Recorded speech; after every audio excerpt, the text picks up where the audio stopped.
So I was trying to find an example to explain to the Italians the difference between Italian culture and American culture.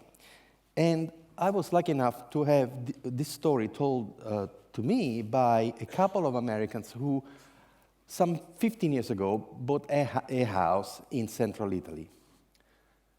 And they started to come very often. And they had a long train journey in Italy, some 15 years ago. And they told me what happened during the lunch. They said, well, we will be in the train for a number of hours.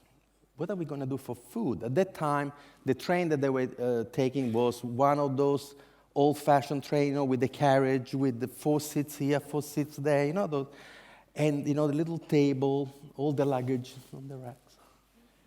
So these are two very sensitive people. They are beautiful, one is a poet, one is a very well-known photographer, artists, very sensitive.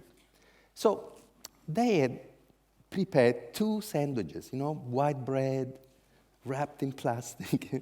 And 4 hours into the trip, she told me that she felt so horrible because all these other people in the compartment, these families, nobody knew each other, they were not eating. And they were peckish, And then the Americans always eat 3 hours before the Italians, in any case. So what she did, she reached in her purse and she passed under the table a sandwich to the husband. And they had books. And quietly, hiding behind the books, because they felt ashamed to eat in front of these people, they finished that miserable little sandwich.